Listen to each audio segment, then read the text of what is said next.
Perch Rock is on the Wirral Peninsula in New Brighton, Wallasey. There's a free car park situated here. From there you can walk around Fort Perch Rock onto the beach. I generally fish in front or to the left of the green buoy. Fishing is best 3 hours before low tide, and depending on the size of tide, 1 hour up. Well, it's 3:20 on Sunday morning. I'm back at Perch Rock, you can tell with the lights behind me. I was the first on the beach, but 2 of the anglers had turned up, so I tagged in Thornback Rays. I'm trying the pulley dropper versus the up and over, but there's a bit of variation with the pulley dropper. I'm trying a dongle on that. I have tried before, but I've always tried it with up and over. It's a right pain to tie because you've got to get the dongle right for it. It's far easier with the up and over. I've got my Tips and Aerographics Sports with me. One's paired with my Shimano with braid, that's connected to the pulley dropper, and I got my Casting Special in mono to the up and over. So hopefully the catch not dogged out. I think this whiting might be about this time of year as well, but it's certainly colder than it was 2 weeks ago when I came here. So I'll keep you updated if anything exciting happens.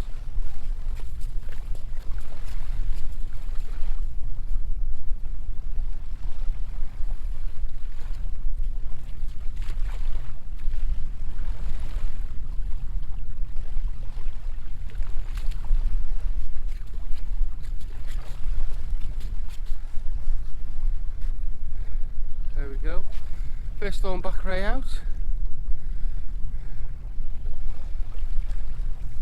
That's right, that was on the up and over with bluey, half a bluey. Only had 2 blueys, so I've used up 2 already. Oh, sorry, I've used up 1 already. Got no squid, so I'm just using the mackerel and bluey bait. So up and over, 1-0. I've had a bite on both, but it came to nothing. So I'll get this one back.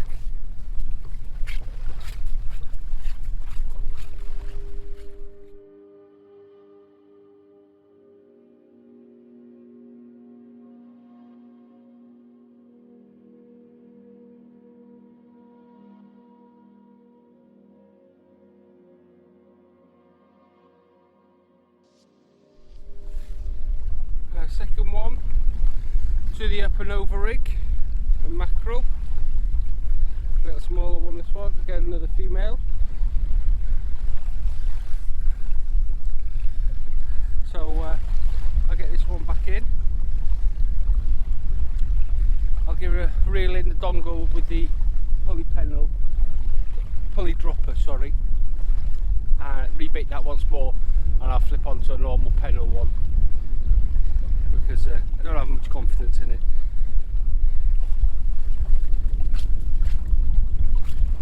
What I will say about the dongle is I understand how it works. I think that's the right way to fish. I just can't seem to fish or catch anything with it, so maybe perseverance is needed.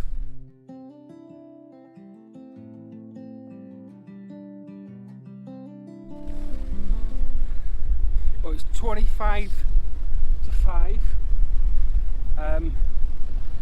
Both rods now have got an up and over. I had a crack off with the pulley dropper with the dongle. I forgot to take the bail arm off. Schoolboy error. So I'll just put an up and over on that one. But the tide is absolutely racing through now. When I first came, I was no problem. Oh, but no, my lines are down there. I might have to. I've not brought in heavyweights, and 6.6 is normally fine. But I know it's a big tide. It's a 0.9, but it's absolutely racing out at the moment.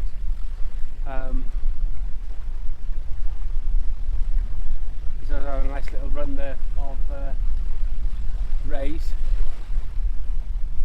but I'll see if that calms down. The wind's quite picked up a bit. I've had to come to the smaller tripod now because the big one kept falling over with the wind. So it was just lifting a bit there. So I'll keep you updated if anything happens. So 2 thornbacks at the moment. In an hour, that's alright. Both to the up and over. But I do like the idea of a dongle because one of those thornbacks was deeply hooked. I like the idea of the dongle whereby it's all linked up with the circle hook and you can just return them right another day rather than having to try and get it out of a deep hooked hook. So I'll keep you updated if anything happens. Whiting, first of the season, no doubt in the coming weeks and months I'll see plenty more of those. Right near the rod. And another whiting.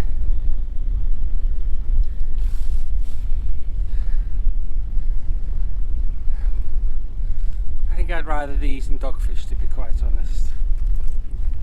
There we go. Dog's going to have a nice tea. Well, it's 5:20 now. I've only got one rod in at the moment because the tide's pushing it right down there, and I don't want the palaver of having the lines twisted up between the 2 rods. Yeah, nothing else at the moment. I did have another bite before. I reeled in. Must have been whiting at it because the hook had unclipped from the bait clip, which is unusual, not happened to me before with the Trident roto bait clip, I think it's called. So I was going to keep an eye out on that. But it's cold now, it's feeling cold. The wind's picked up and it's quite a cold wind. I could see my breath before. So I think it's only 6, 7, 8 degrees at the moment. Low tide's at 6 o'clock, so hopefully this tide slackens off soon.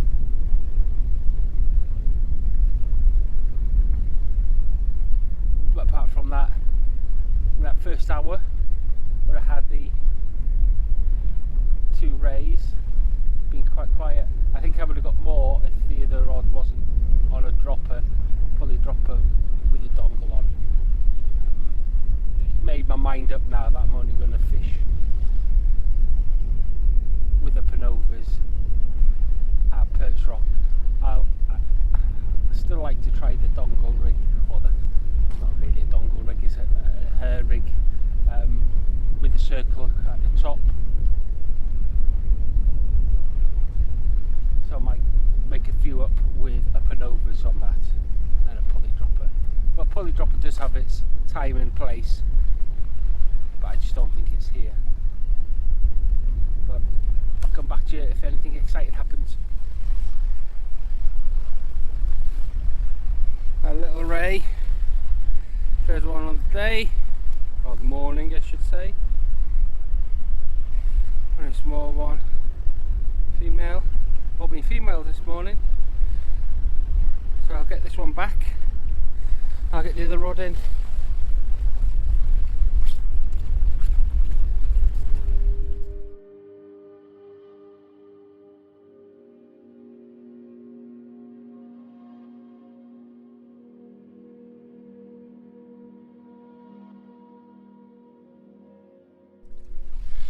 Our third species of night, dreaded doggy. Only one, can't grumble. And it's about 20 to 6. So the dogs haven't been let out too badly today.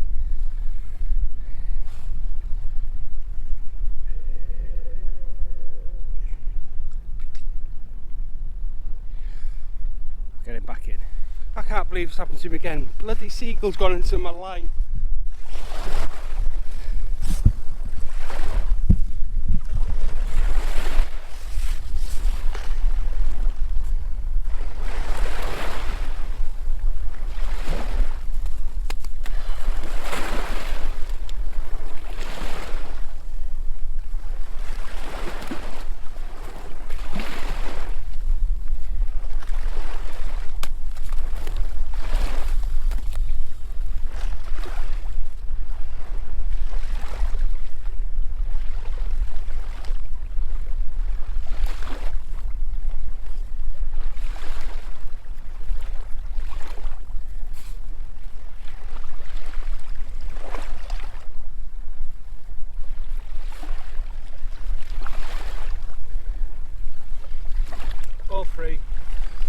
all three.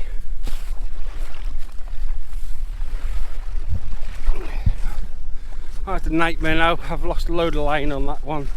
I might call it quits now. It's low tide, 6 o'clock. Can't be bothered now putting a new leader on.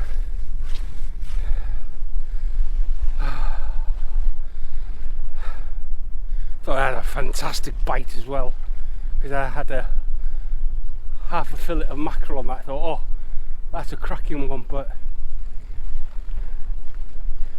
hey ho. 6:10. I'm going to call it quits now after that incident with that bird. Can't be bothered either getting my other spare reel out or getting my other rod out. Everything's packed away now. Probably only have half an hour on the flood anyway, because it's such a big tide. So 3 Thornback Rays, 2 whiting, a doggy, and obviously that seagull, which has been a common occurrence now. I had it last time I came here with a cormorant when I was practice casting. That was harder because I had to drag that in from the sea, but at least that was, he just flew into that line. I think he saw some of my bait, flew into my line and just got tangled up. But I honestly thought I had a tremendous bite. I was gutted when I realised it was that seagull. I'm glad it wasn't a big proper seagull, otherwise that would have hurt him pecking me. That when that was pecking me didn't hurt at all. So call it quits. Thanks for watching, and see you on the next adventure.